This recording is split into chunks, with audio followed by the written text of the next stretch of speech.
মালয়েশিয়ার প্রধানমন্ত্রী আনোয়ার ইব্রাহিম জানিয়েছেন, থাইল্যান্ড ও কম্বোডিয়া একটি তাৎক্ষণিক এবং শর্তহীন যুদ্ধবিরতিতে সম্মত হয়েছে, যা এই দুটি দেশের মধ্যে প্রাণঘাতী সীমান্ত সংঘর্ষ নিরসনের লক্ষ্যে একটি জরুরি পদক্ষেপ। থাইল্যান্ডের ভারপ্রাপ্ত প্রধানমন্ত্রী ফুমথাম উইচাআচাই এবং কম্বোডিয়ার প্রধানমন্ত্রী হুন মানেত সোমবার মালয়েশিয়ার প্রশাসনিক রাজধানী পুত্রজায়ে আনোয়ারের সরকারি বাসভবনে আলোচনায় বসেন। আলোচনার পর আনোয়ার ইব্রাহিম বলেন, এ দুদেশের জন্য আমরা ইতিবাচক ফলাফল পেয়েছি। মার্কিন প্রেসিডেন্ট ডোনাল্ড ট্রাম্প ও চীনের নেতৃত্বে এই আলোচনার সঙ্গে ঘনিষ্ঠভাবে যুক্ত ছিলেন বলে জানান তিনি। দক্ষিণ পূর্ব এশিয়ার দুই প্রতিবেশীর মধ্যে সংঘর্ষে এখন পর্যন্ত ৩৫ জন নিহত এবং ২,৭০,০০০-এর বেশি মানুষ ঘরছাড়া হয়েছে।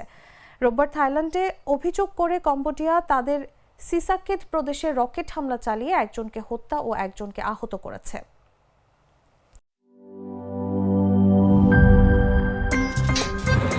আমার একটা স্মার্ট সিদ্ধান্তে 25% গ্যাসের খরচ কমেছে। ভাবছেন কিভাবে? সাধারণ গ্যাস স্টোভ বদলে আমি এনেছি আরএফএল গ্যাস স্টোভ। এর সাইন্টিফিক নজেল ও ব্রাস বার্নার ক্যাপ সমানভাবে তাপ ছড়িয়ে রান্না করে দ্রুত, তাই গ্যাসও বাঁচায় 25%, টাকাও বাঁচে 25%। আরএফএল গ্যাস স্টোভ নিরাপদ ও গ্যাস সাশ্রয়ী।